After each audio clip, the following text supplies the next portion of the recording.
CSE in department at the NSUT Delhi. He is actively working in research and teaching from last 12 years. He has published multiple publications in the reputed conference, book chapters, and journals, including IEEE Sensors, Wireless Network Stringer, Transaction on Internet Technology, ACM, and Journal of Network and Computer Application, Elsevier.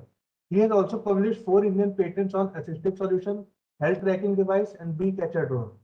He got various certificates on industry-required technologies such as NVIDIA, Deep Learning Institute Ambassador, and UiPath RP Advanced Developer.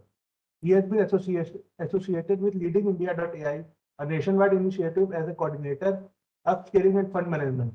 Under this initiative, he has conducted 30 plus workshops all over India, including NITs and triple ITs, and reputed private organizations on Internet of Things, drone, and deep learning.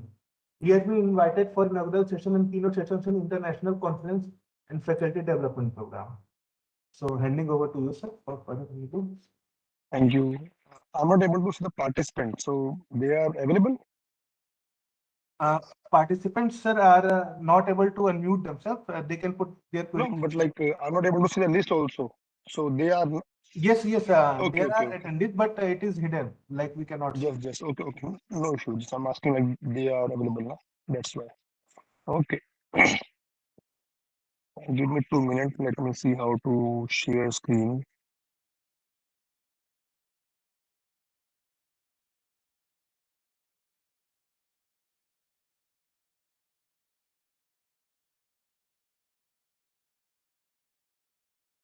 I'm closing my camera because of bandwidth issue. Okay. I hope there's no issue with that.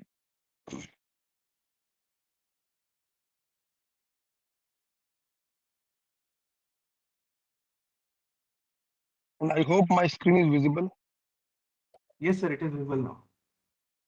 and my voice is audible now. Yes, sir, voice is clear. Okay. And if any participant want to ask something, then how they will ask? They will put up in chat box and or we will tell it to you. Okay, but while presenting, I think I'm not able to see the chat board. So you can tell me if anything is there, na?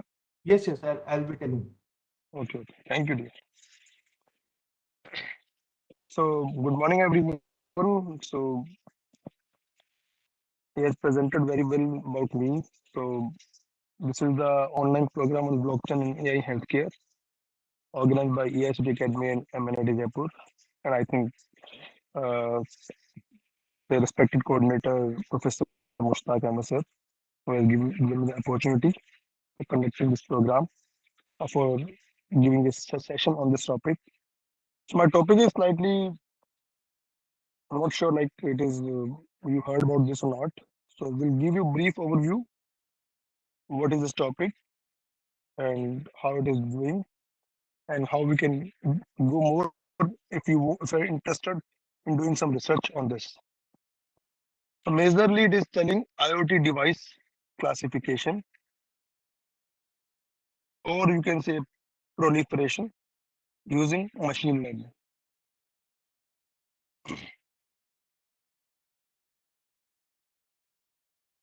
Okay.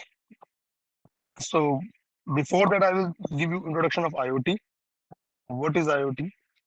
And IoT device means we are talking about smart device. Okay. And then we are seeing what about proliferation and how we are using ML. This is the overall content of my session. So this is about me, I think already taught by respected sir. This is the first picture when we are seeing about IoT. It is a general scenario, a general picture which represent IoT. So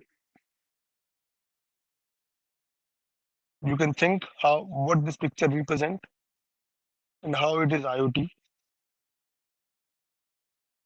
So in this you can see there is a refrigerator, or you can say smart refrigerator, smart device. I hope you have basic information of IoT, but still if you don't have, then I will try to convey in a brief. Okay, and this fridge is asking a person, don't forget to buy milk. When they are asking, when somebody is leaving home.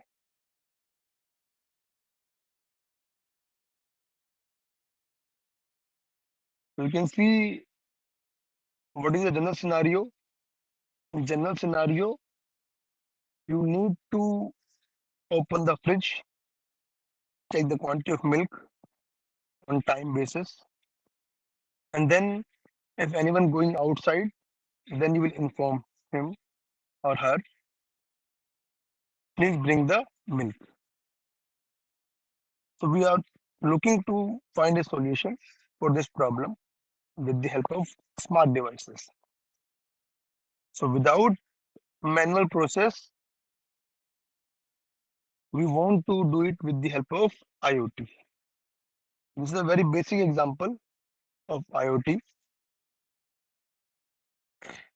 which represent two kind of smart devices that work together to find a solution. Actually, to doing this task or this application, it has four subtasks. First of all, you need to identify that somebody is leaving the home, or you can say sense user. Next, there is no milk in the fridge.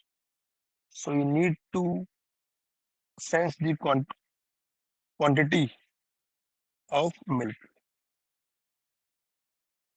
Third, based on these two information, you need to make a decision. And fourth, after making decision, you need to communicate. You need to reply. So this is the kind of process of IoT in terms of this current application, or how does my fridge do that task. So while seeing this single picture, we think it is very easy, but we need to see all the sub modules and how they are implemented. We have just identified kind of four sub modules. But let's see how these four sub modules will be working. So you are leaving the home, or somebody leaving the home, sensing user. Which sensor is required? Any idea? Which sensor is required? If anyone have previous understanding.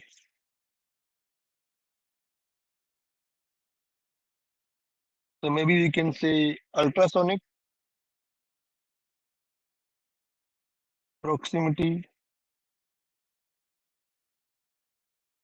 motion, and could be anything else. Something lock, open है, close, है ना? But we need to see which one is best, which one is good.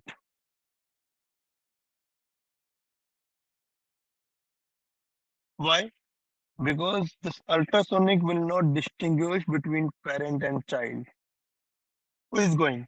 Is a responsible person is going, or a child is going? So we need to also differentiate between them.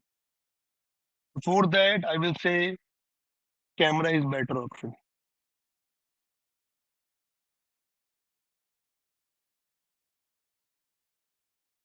Okay. Then also identify a reason for leaving home. Maybe they are going for vacation.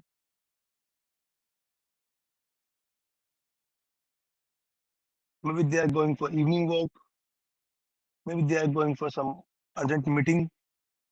Something is there that we need to also understand and identify other context. Maybe he's going late night, then store is open or not. No. So all these things we need to take care to make this solution more feasible, more applicable, to increase the user experiences. If user experience is good, then they will choose this product. Okay. Next, there is no milk in the fridge. How you will identify milk? Again, same thing. What type of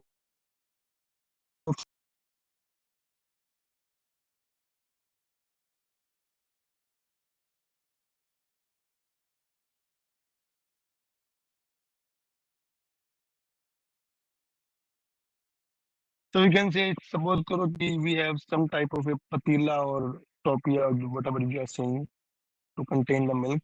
So we can use some kind of depth sensor,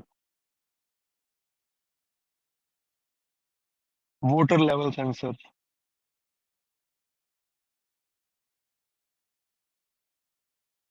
or best is flow sensor.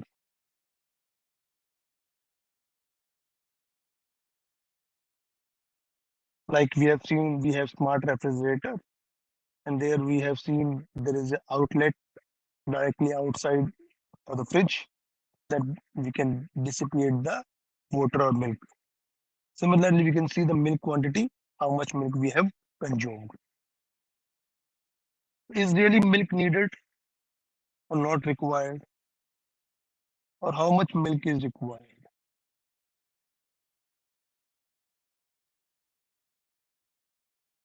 So we can also do some kind of prediction based on previous patterns,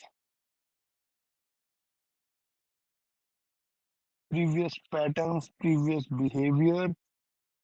We can also try to identify.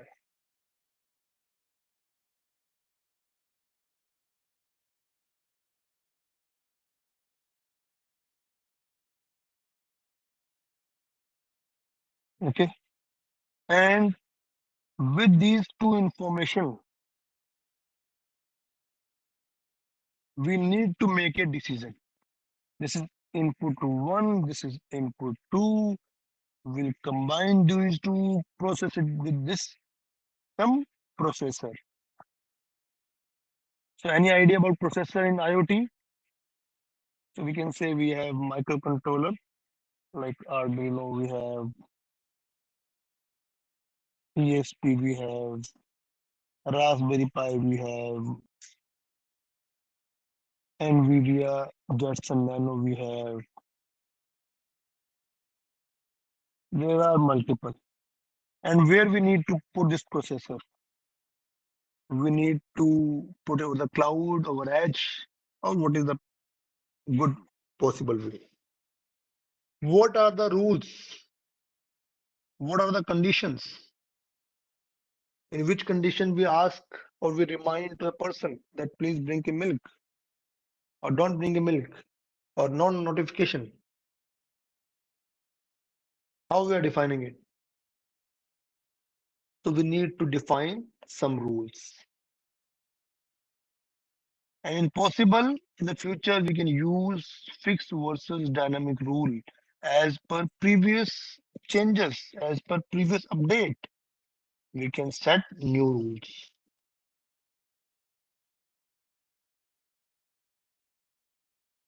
We can set new rules with the help of ML.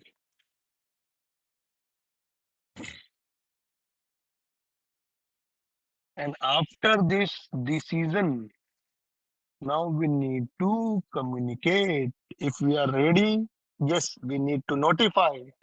Then we need to inform this decision to the user. You can say notification, notify to the final user.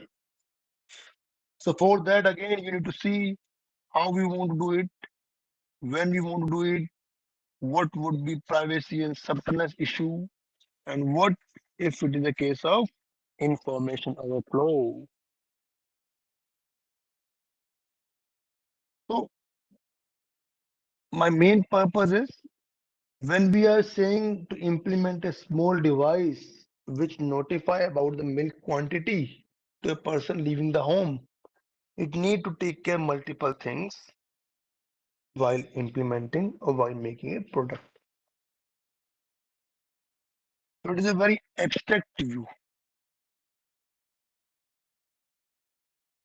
But if you want to go in detail, then you need to take care all these things.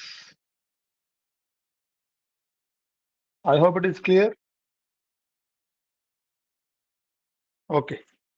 So IoT has 5 building blocks. First is a thing which we want to make smart. So we can give example of a refrigerator. This refrigerator has some kind of brain, processor, microcontroller, some kind of sensors for input, some kind of actuator to control temperature or something else. It is output. Let me ask one question. I hope you all are from the computer or electronics background. If we combine these 4 things, what is the name of technology?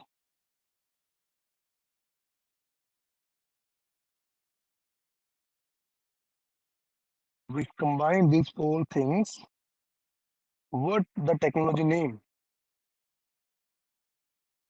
We are using with physical devices. We are using from last 30 years in our home.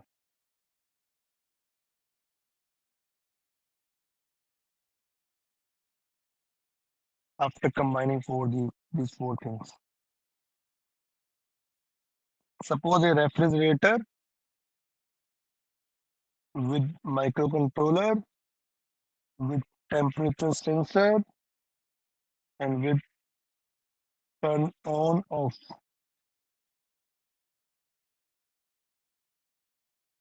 What it combine? What is this thing we are calling?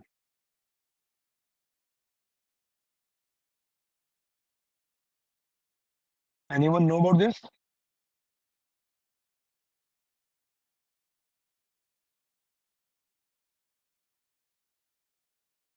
If someone is having any answer, they can put up in chat box. I will convey it to sir.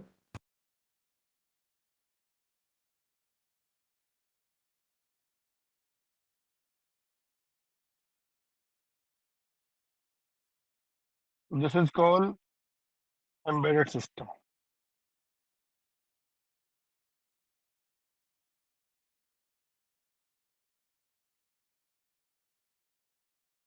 An embedded system combined with network or internet is called IoT. We have refrigerator which input, output, microcontroller, everything is there. Just we are adding or we are combining with communicator, with internet, and become IoT.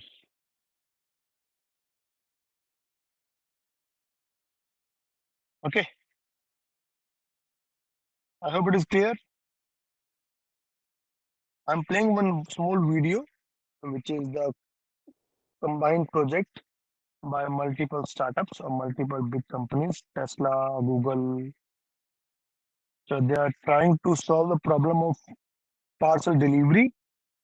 Amazon also involved.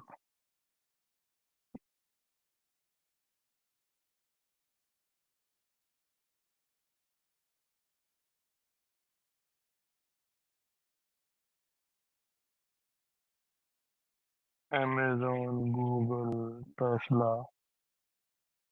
So basically, we are worried like if we are ordering something online, and who will collect the parcel if we are not at home? And this they are showing the solution. Let's see.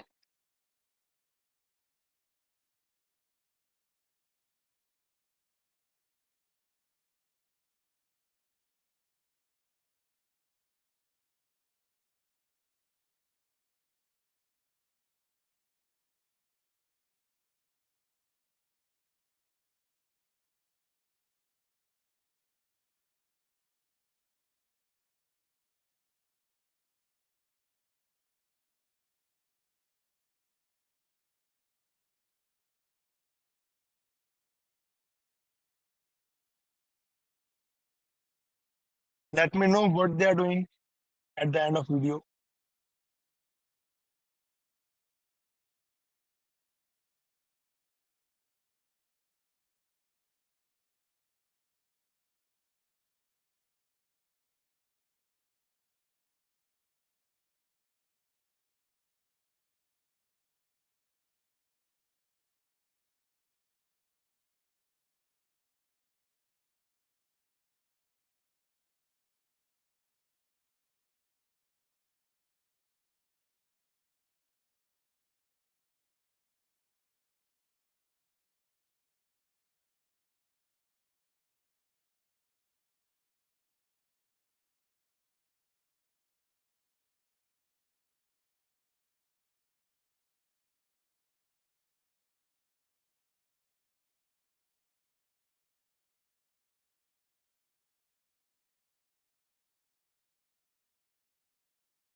That is, I think, nice one.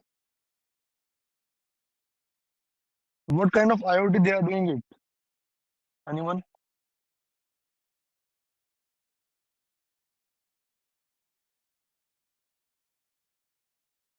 Any idea?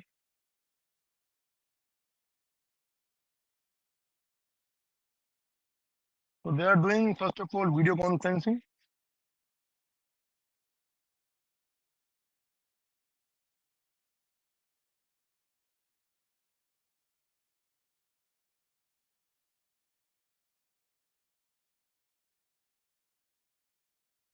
The guy ring the bell. The same time, camera is connected to office.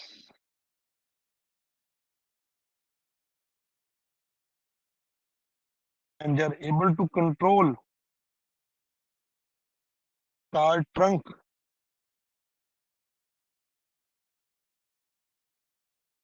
using app in the office.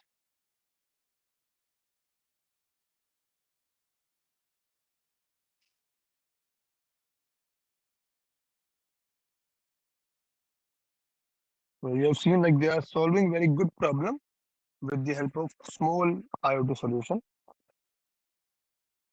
Because this Tesla car is by default coming with network connectivity to open the car or open car trunk from anywhere.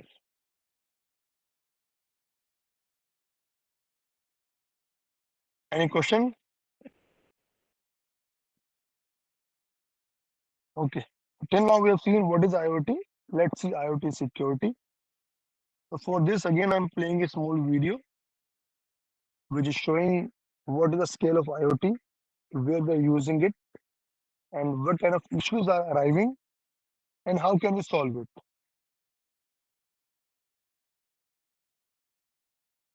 Are you getting voice of this video or previous video?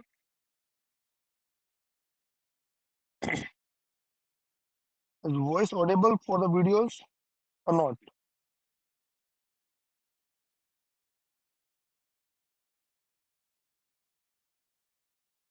Okay.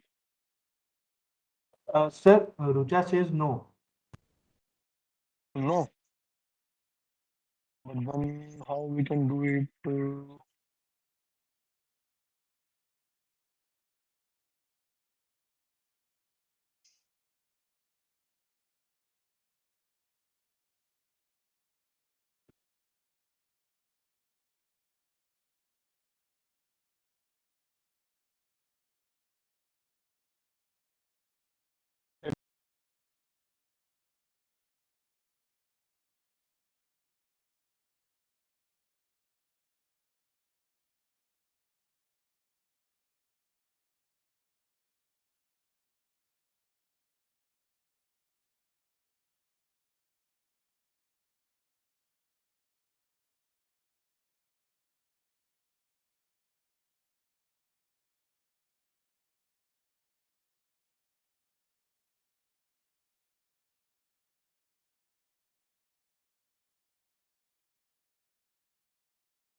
Yes, sir, the screen is visible. Growing at an astonishing T is soaring with over 8 billion connected things, growing at an astonishing rate of 30% a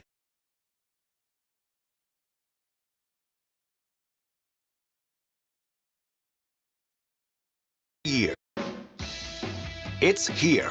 IoT is soaring with over 8 billion connected things, growing at an astonishing rate of 30% a year. IoT is fast becoming an essential component of everyday life. While IoT creates business opportunities, it also results in new vulnerabilities, as attacks launched on or from IoT devices can be devastating to your IoT services and indeed your entire network.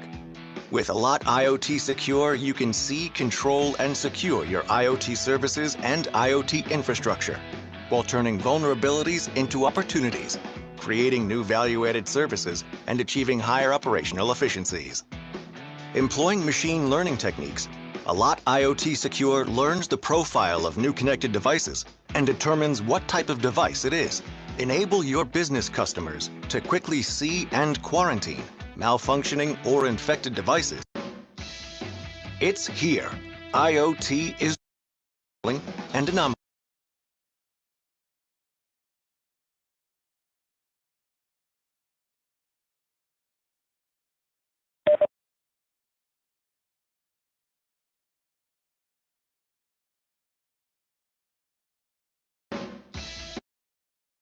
IoT Secure learns the profile of new connected devices and determines what type of device it is. Enable your business customers to quickly see and quarantine malfunctioning or infected devices based on behavior profiling and anomaly detection. Give your customers control over whom their devices should communicate with, what protocols and applications they should use, and more with multi-tenant network policies. This way, your customers can control IoT device activity and make them harder to attack and quarantine infected devices for isolation and remediation. You can offer security value-added services that secure IoT devices and operations while protecting the IoT infrastructure against attacks initiated from connected IoT devices. And that means you can prevent malware infection of IoT devices, stop IoT bot activity, and mitigate DDoS attacks. So what do you understand, guys? Anyone?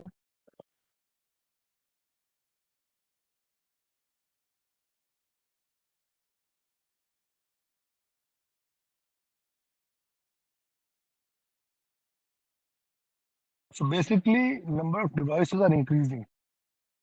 And as the devices are increasing, you have seen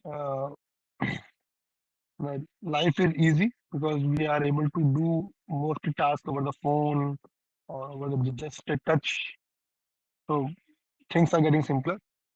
But as devices are increasing, then attacks are also increasing because these devices are very vulnerable to do some basic attacks because they have a limited resources.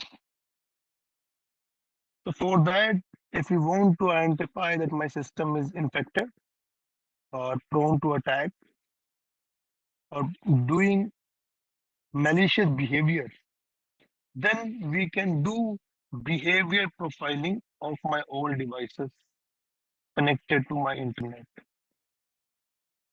While this, if anything is deviate from the actual behavior or normal behavior, then we can quarantine that device.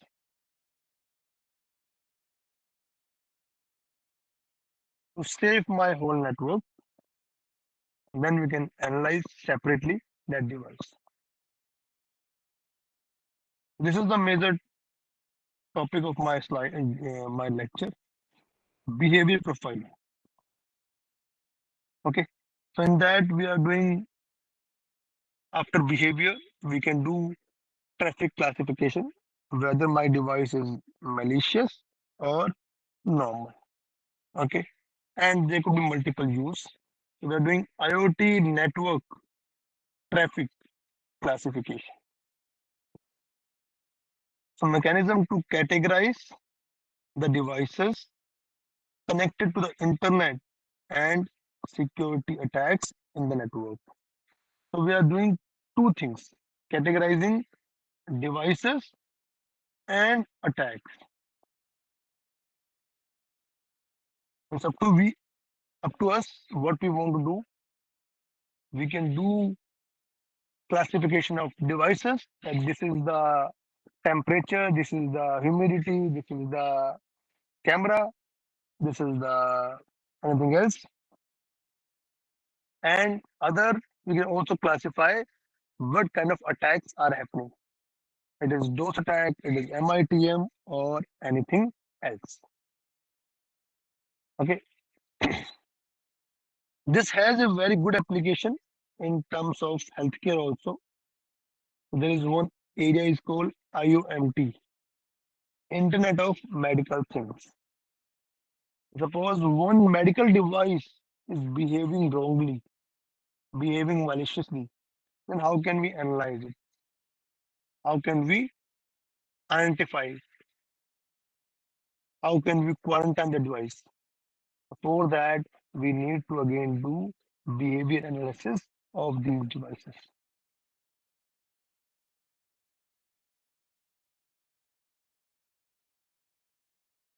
Okay, it's also beneficial to ensuring security, reliability, and quality of service with complete working of IoT devices. So if you want to understand this example, so you can see we have an application of smart home where we have a router at our home. It is connected to internet with the help of gateway, and we have multiple devices at our home. So you can say multiple cameras, smart appliances, smart energy management tool, smart controllers, and health monitoring device, IoMT. So it is a combination of IoMT and IoT. Okay, we have medical devices also, we have normal devices also. And now everybody is connected with this router.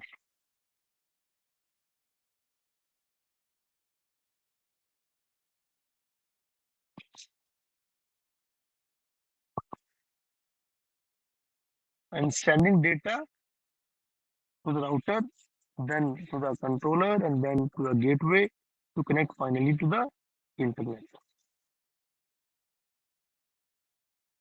To store everything over the cloud. So here at gateway or somewhere else, we can do profiling of each devices.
Hello, sir.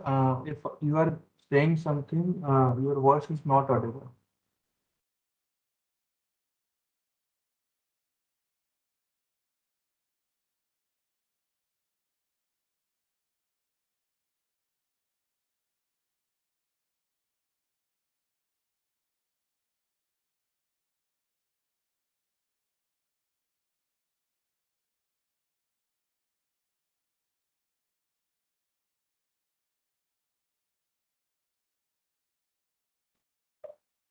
Hello, sir. Your voice is not audible.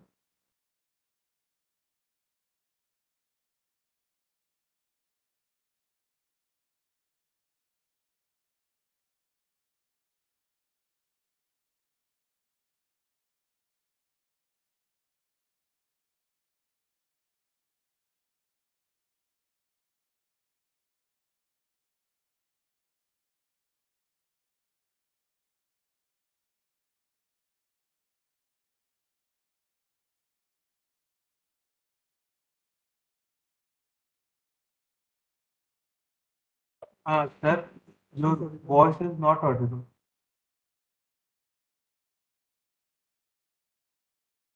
Uh, Gaurav, sir.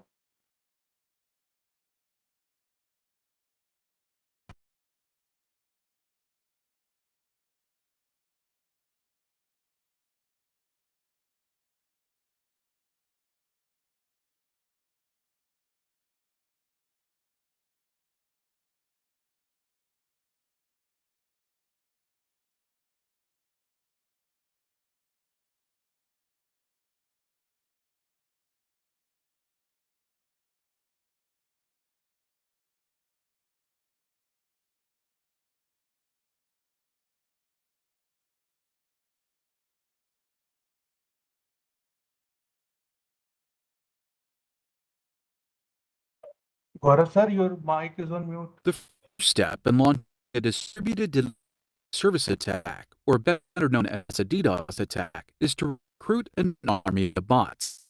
In order to turn a computer into a bot, attackers develop specialized malware spread to as many vulnerable computers as possible. Malware can spread by a compromised web.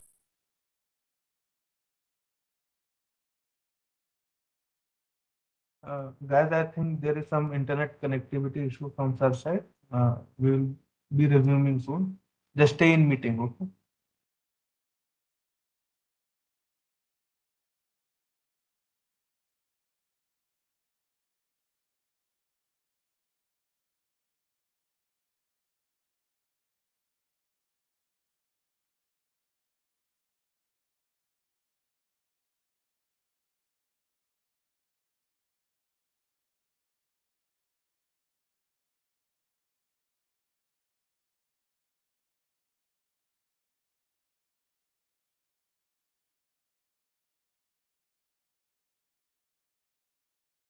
The orders from the command and control servers include directions for launching an attack from the bot's malware to a particular target using selected attack methods.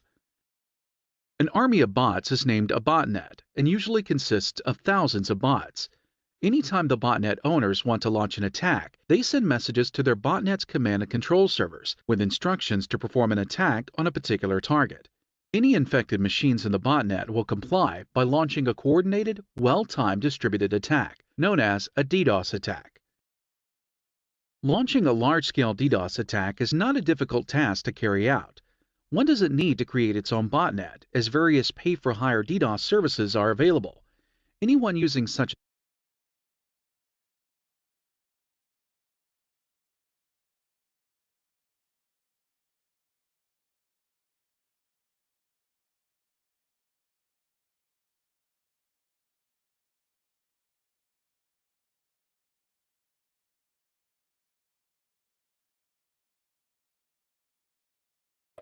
Sir, your mic is on mute.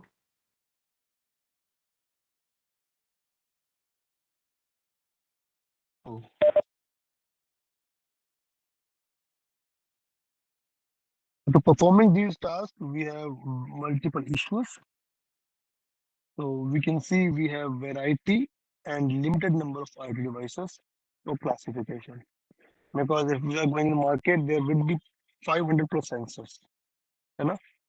So variety is very good, much available in the IT devices, but number of devices are limited. Overlapping instances, overlapping data. So this could be again a problem. Increase as traffic increase from IoT devices. Issue in IoT device classification due to periodic update. You have tried to remember one pattern for a particular guy, but continuous update is happening, then it is again difficult how to remember one specific rule set for a particular device. Limited number of large data set publicly available. So you can build your own data set or you can build your own test bed. User security and privacy issue by data breaching. If we are accessing someone private data, then it could lead to privacy breaching. So everybody is not comfortable to share their personal data of healthcare or wearable devices because we are able to know their personal routine. Unbalanced traffic from IoT devices. So basically, some devices are sending too much data, some are sending very less data, some are very frequently, some are occasionally or event based. And again, there are multiple unknown devices and attacks are happening day by day, and we are looking for some kind of 0-day attack that is very difficult in this scenario. These are the issues we need to take care. So now we are setting up a system which will help to implement this application or this use case. So for that, we have built a complete test bed in my lab. So in which we have set up multiple devices and we are capturing the data. So for capturing data, we are using MQTT and HTTP protocol, both the protocols for, you can say, experiment because we want to introduce variety in my data set. Okay. So I hope we know about MQTT and HTTP. Let's also see what is these. So for this, we are using multiple hardware. You can see we have used Arduino IDE, Arduino Node MCU, Raspberry Pi. So for this, we need a software. It's called Arduino IDE. And for that, we need to install one library. It's called ESP8266, or in general language, we are saying Node MCU. So we need to do basic setting in the Arduino IDE. We are going to select the board, install library.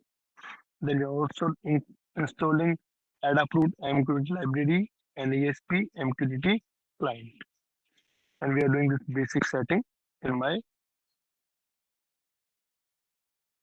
system. So we have used these devices. These are basically sensors which connect to this microcontroller, and this will work as a client or sender, and this Raspberry Pi work as a server or gateway, where actually we are going to do the behavior analysis or behavior profiling. Okay, so I hope you know Raspberry Pi 4 also. It is a very basic device to do multiple tasks for the IoT. It is a kind of a small computer. I have done my experiment on Pi 4. Now Pi 5 is and also advanced are available in the market.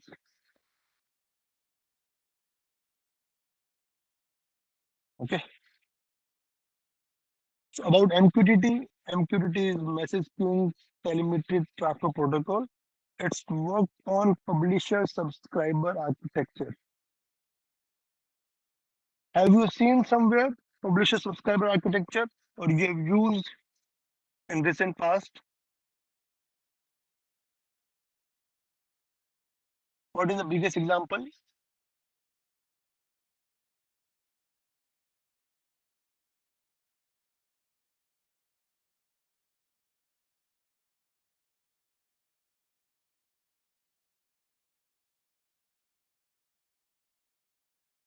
So you can say YouTube is a very good example of publisher subscriber architecture. The same thing they are using in MQTT. Device can publish any topic and can also subscribe for any updates. So the main thing, they both does not require to do synchronous communication. So it is possible to give you asynchronous communication. That's why it is very useful. It's run over TCP, message size is very small, it has 4 sessions, it has many communication protocols for passing messages between multiple clients through a central broker.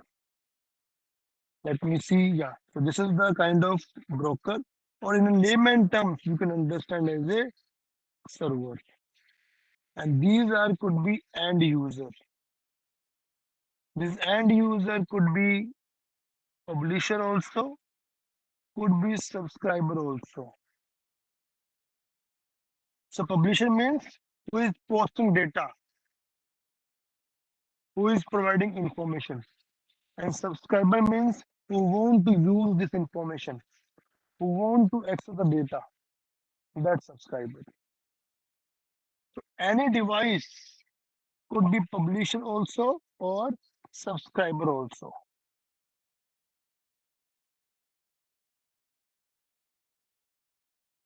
है ना? So suppose this is the AC. AC is sending the temperature. So you want to subscribe for temperature and you want to publish for on and off. Whether my AC will work or not, that will be created here. So you can say Mr. A has subscribed for temperature and publish for on off. He will see the temperature and accordingly on and off the device. And here AC is only publisher. He just publishing the temperature. Nothing else. So it's continuous. It could be event based also. Whenever required, it can check and accordingly perform the action. So that's why it's called asynchronous communication. Okay. This is the workflow of the setup that we have done in my lab. So we have built multiple devices and devices with different sensors.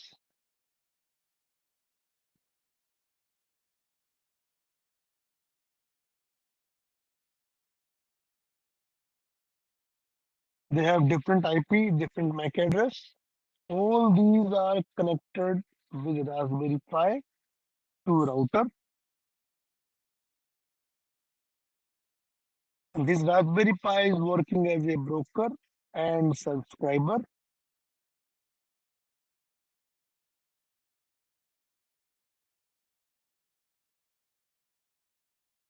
To router, it is sending packet to the Raspberry Pi.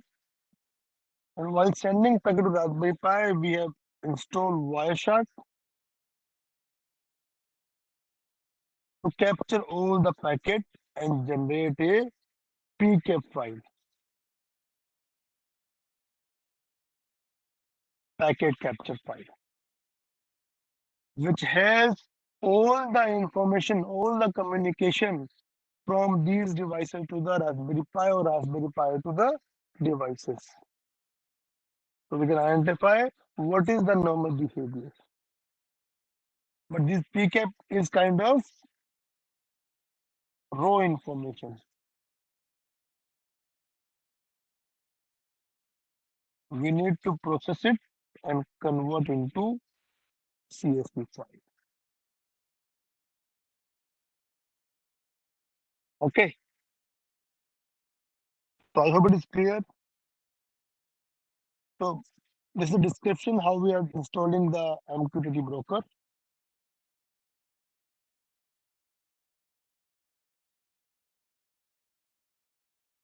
This is the real pictures of the devices.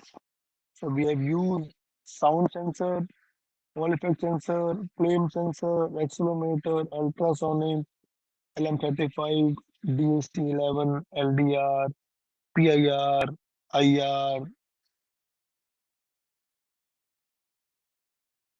Similarly, we have used multiple sensors in my lab.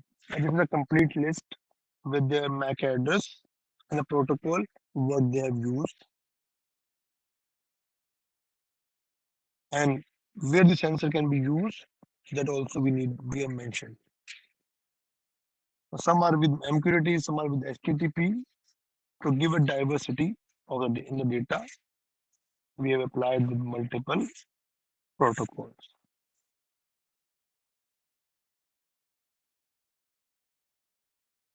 Okay, this is the output of broker where we have seen all the devices are communicating. This is the output of publisher. So basically output of Raspberry Pi, with the value it is publishing. So let we can see Wireshark report. This is the Wireshark picture where we can see at this time this source is communicating with this destination, and this is the protocol, and this is the length of packet, and this is the information.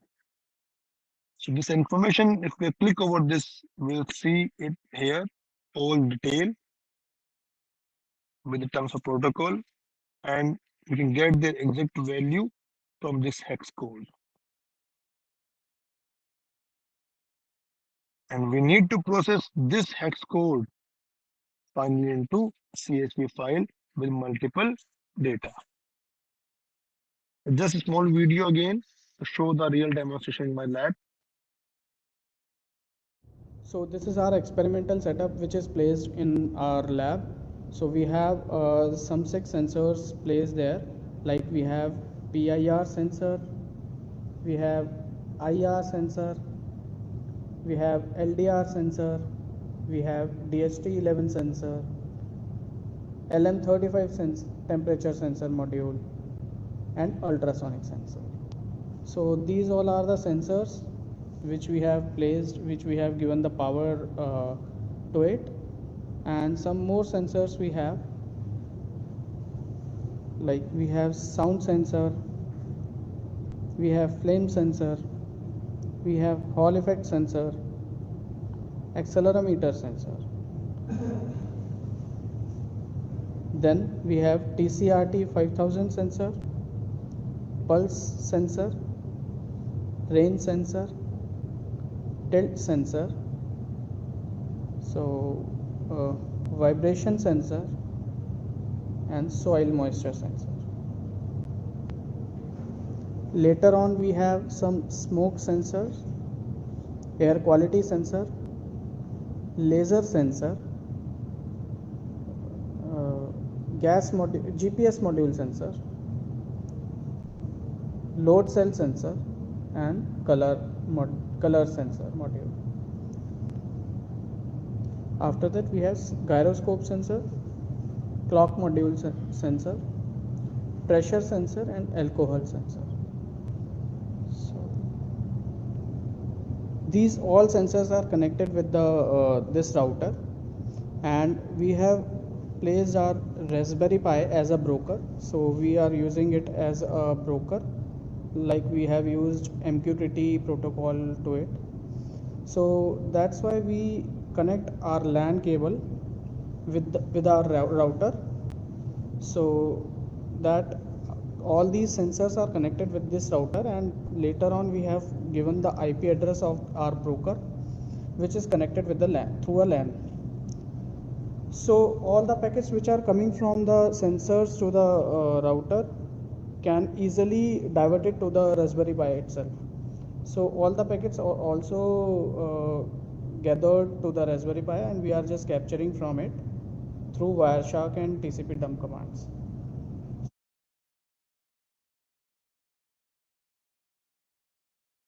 So we are also showing like how Python script is used for converting this data to the CSV file. Let's see the demo. For implementing this, we are using multiple machine learning approach or maybe deep learning approach. So we have seen manual attribute selection approach. This could be KMN, Gaussian, decision tree, random forest, or maybe ensemble technique. And we have some kind of advanced attribute selection approach. You can say DNN, ANN we have used, CNN we have used, and we have used LSTM also.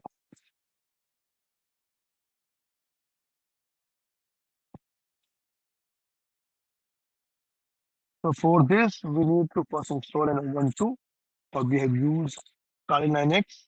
Now Kali 9X is directly available in the Windows. So we are just enabling it. We're going in the apps, and we are just saying turn window on feature and Windows subsystem for the Linux. So it will enable us to install the Linux platform on my machine. And then we can see we have in the app, we can see the Kali Linux, and we can launch it from here. And after this, we can install the updates, and we can install a packet that's called Scapy. Scapy is a tool which analyzes this PK file to convert into CSV.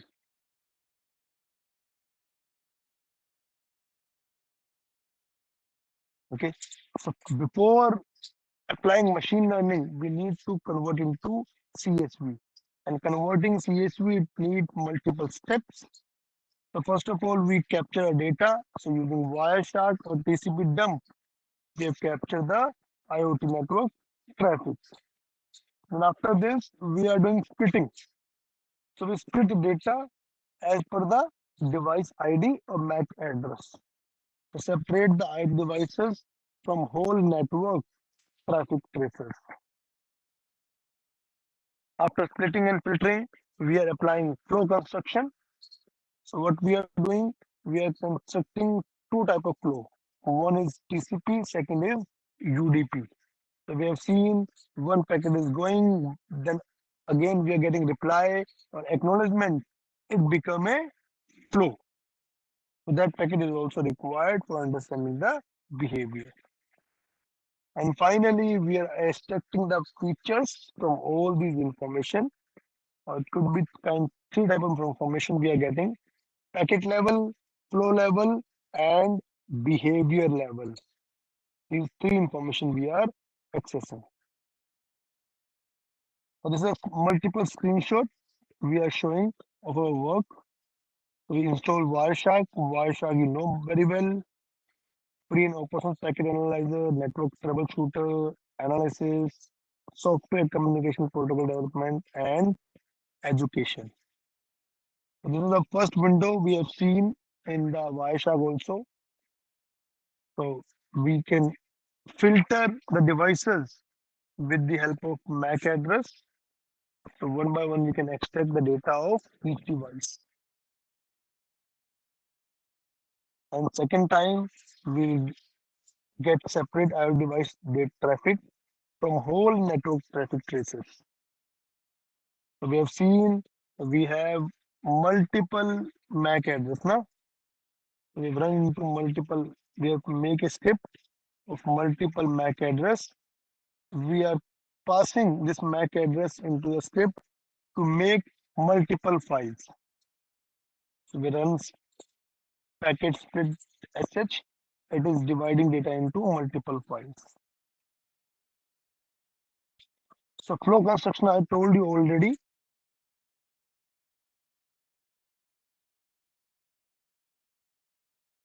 Construction of two type of flow, TCP and UDP. From IoT traffic using Scapy and Python. Packet is going, acknowledgement, and then acknowledgement make a flow. So we are using Scapy for converting it from that PCAP to CSV. Packet manipulation, flow construction, force decode, scanning, trace routing, attacks, network discovery. So let's see the process. First of all, reading PCAP file, open Scapy, use RDPCAP for reading PCAP file, check number of packet in the PCAP file.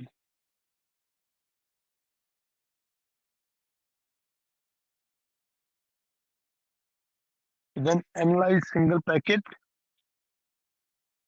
then construction of flow, then we have got these features: packet level, packet length, packet source port number, packet destination port number, packet payload. Then we are using flow level attribute, flow length, flow duration, flow ratio, flow payload length. After this, we are using behavior level attribute. It could be DNS interval, NTP interval, cipher suite, and domain names. These kind of information we are extracting into CSV file from the PCAP data. And based on these information, we will be applying multiple machine learning techniques. So after getting CSV data, we need to apply for training and testing of or over IoT traffic. We are passing traffic data, stream of packet, then we are doing splitting, flow construction, then making feature of these three type, and then applying it in machine learning model to learn the classifier. After this trained classifier, this can be used directly here in testing time. My other process will be same, just my testing part will be updated. And finally, it will be checking the data, whether the device is correctly classified or not classified.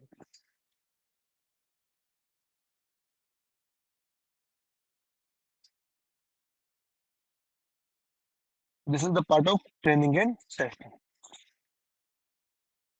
Now, same thing we have done over the Colab, Google Colab. It's free tool for working, importing packages, importing Google Drive or the CSV file. Then data type selection, upload, mapping, label encoding, all these things we have done. Then we are doing k-fold cross validation or splitting of data. So you can say simply we are doing 70-30 ratio. And we are also doing k-fold cross validation because we don't want to get high error. So we want to remove the biasness in the data. We are using k-fold cross validation.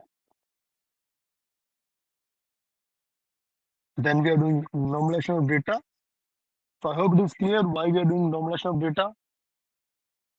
So if suppose some data are very big in range, some are very small. So we can put every data in a similar range from 0 to 1 or -1 to 1. So you can do different kind of normalization. And then finally, we are training a classifier with the help of different classifier. So we have used random forest and other approaches to check which classifier is working very good. And after training, we can check the results. So we can test classifier with test dataset, and we are making a confusion metric. Confusion metric will evaluate the model accuracy, how model is good for given particular samples. If it is showing us similar results as per the ground truth, then it will be true, as it will be false. And with this confusion matrix, we can calculate precision, recall, and F1 score that can be compared with other approaches to see which one is giving us better result. So this is about training and testing over the generated dataset, whichever we have generated before going to the market. Now, if we want to do live testing, in live testing, we need to pass continuous data in every 2 minutes or 5 minutes to check whether my device is infected or not. We first train the train the decision tree classifier within 24 data. Then a loop start that capture a PCAP file comprised of data of last 2 minutes. So every 2-minute data we are capturing. This PCAP is processed and into a CSV. The CSV is used as a test data in train classifier. जो हमने यहाँ पे train किया था, that same classifier is used here to test this data. And then finally results are obtained and the loop again start after 30 seconds. After 30 seconds. After 30 seconds. After 30 seconds. So after every 30 seconds, we are capturing the data of last 2 minutes. It is the same procedure what we have shown you. So experiment setup, data capturing, PCAP file, PCAP to CSV, combine CSV because it is giving us multiple CSV as per MAC address. Now we are combining all CSV and then we are training the data. The strain classifier will be used as testing. And finally, we are getting classified devices.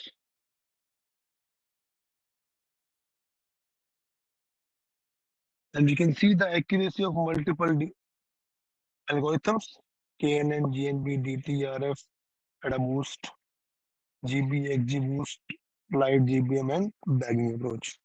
So Maxim is giving good result except these two. It is around 97, 98% because data is limited and it is generated for some devices. So accuracy is good in Maxim cases. So we have used this dataset also to as a base paper, as a base study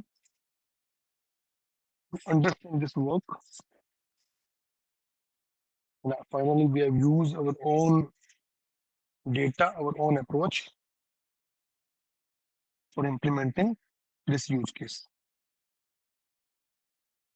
And if you guys want to do some hands-on lab of this idea, then you can scan this code.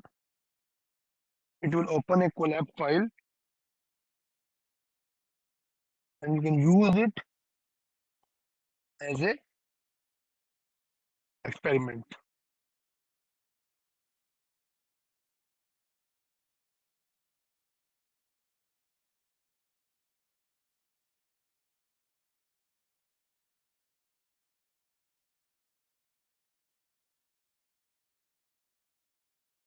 Have you scanned it?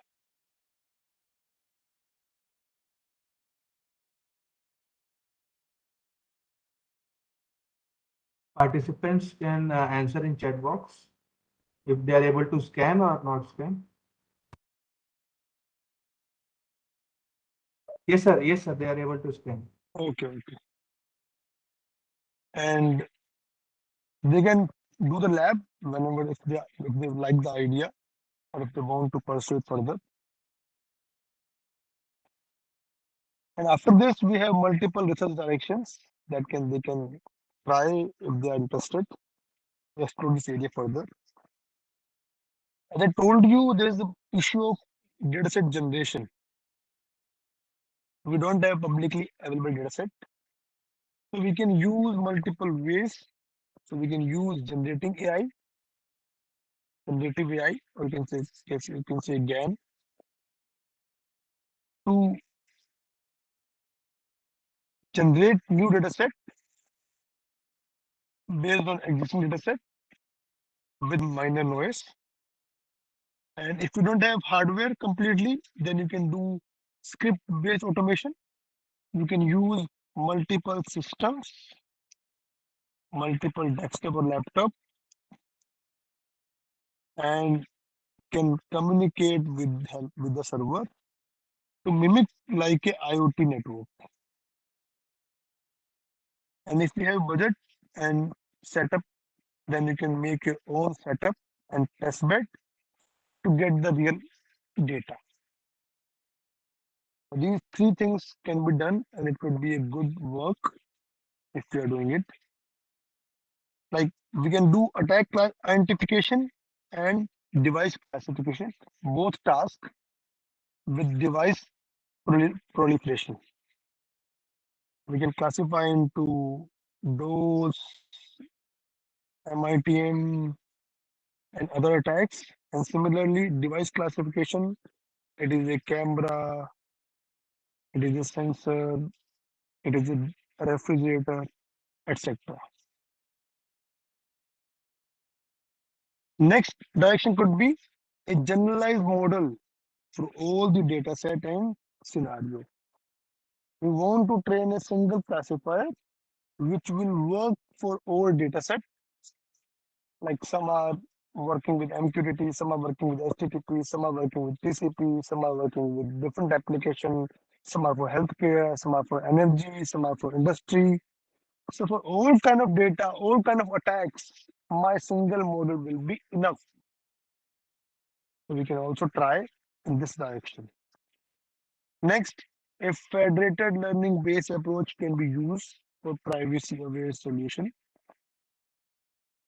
So I hope you know what is federated learning. So we don't want to share our personal data with cloud or with third party. So for that, we can share our own model. We can share our own classifier with multiple vendors. So they can train at their location and then send the final model to the server. This is also a good approach for this problem. And finally, quantum-based solution will be really helpful.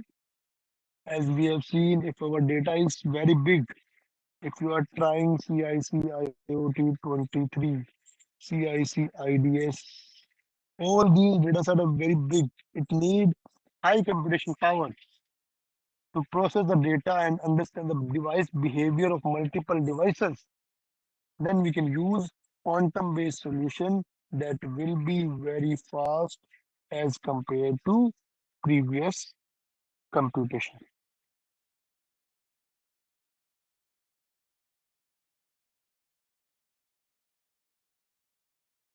Okay.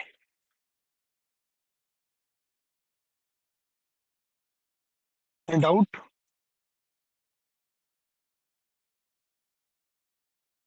If someone is having any doubt, they can put up in chat box.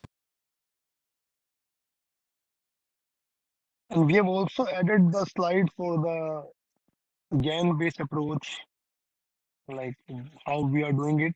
We have already tried this solution for GAN-based, how we can do, how we can improve data with the help of GAN. So we have used auto dataset with 31 device. So we have done these tests with feature selection. And we have used GAN and VAE, variational autoencoder. I hope you are comfortable with this terminology. And this is the process of my approach, what I have tried. And with this, we are able to generate new devices. With VAE, we are able to generate 12 devices and 2 devices. And similarly, with other approaches, we have tried to generate new devices that could be possible in the future scenario. So we are ready with zero-day attack if we have something new devices or new attacks in the mind. And we have also shown a distribution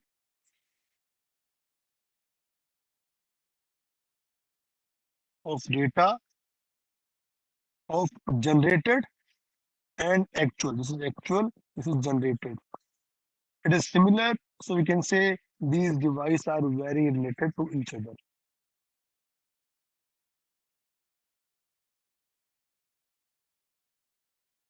And similarly, we have also implemented predicted learning approach. The current diagram is there. Let me explain you. Yes. So we have shared our classifier with the AND device. It will train locally and then it will send back. After this updated or aggregated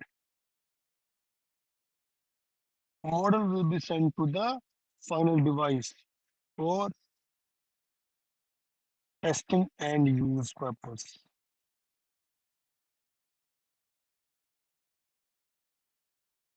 Also good approach if you are interested, which you can do with the predicted learning. The results we have used ANN, CNN, LSTM to compare the results with previous architectures. Okay.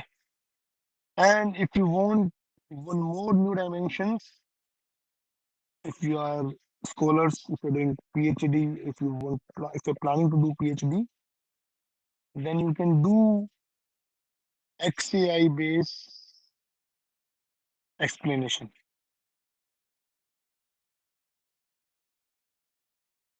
You can apply line, shape, and other approaches to provide trust, transparency in the model.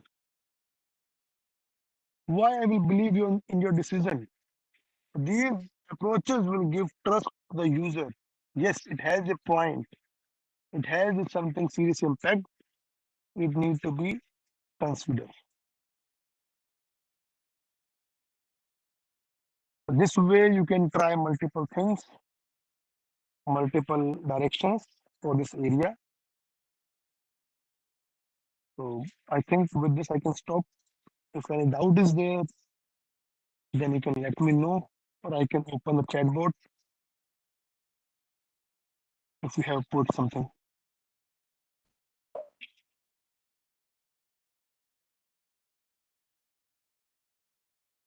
Sir, Anurag is having a question.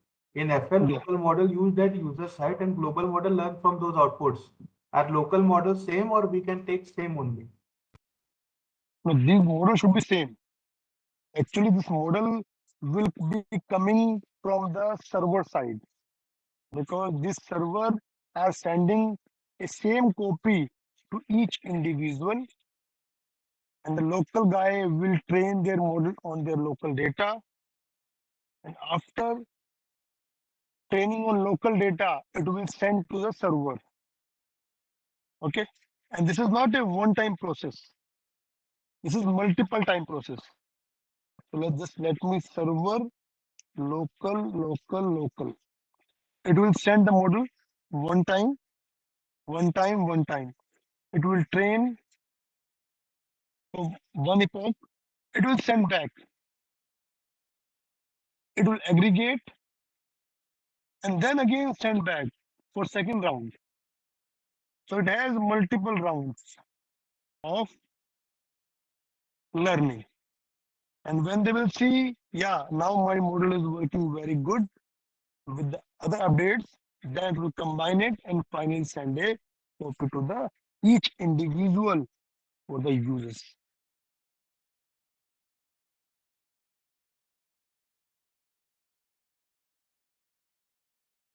I hope it is clear, Mr. Anurag or Dr. Anurag.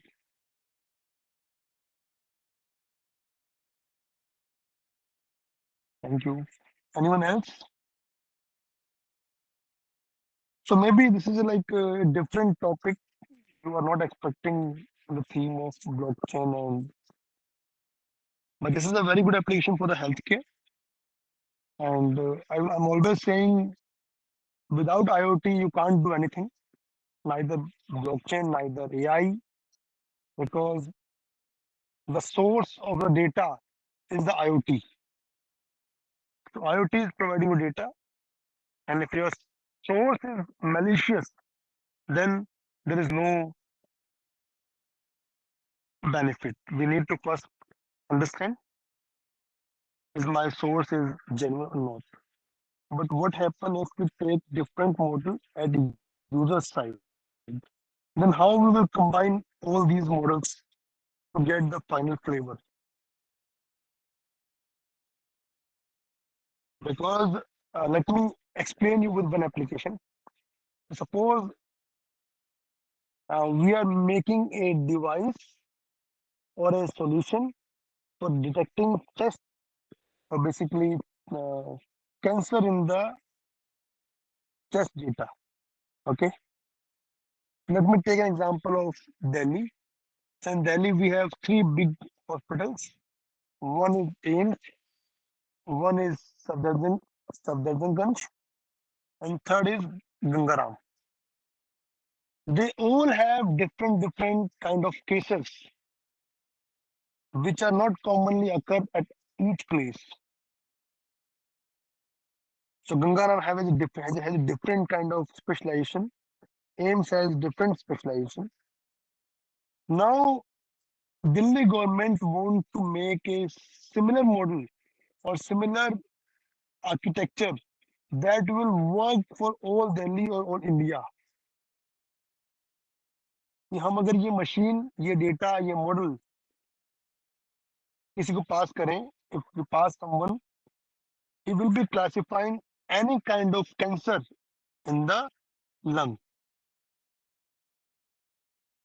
So how we can do it? So we are making a same model. We are passing to each individual AIMS of Darjanganj or Gangaram. They will learn with their own data because they do not want to openly, publicly share the patient information. Who has this cancer? Who has this data? They will learn in their own system, on their own environment, and then it will finally give it to the Delhi government. They can use this trained model to pass all the local hospital, local doctors, everyone. That's why similar model is required, not different model at user side.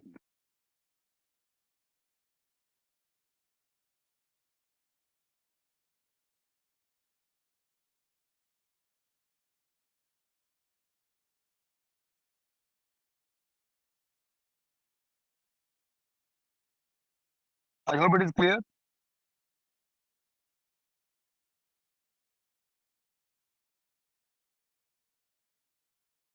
Okay. Anyone else? Welcome, Ji.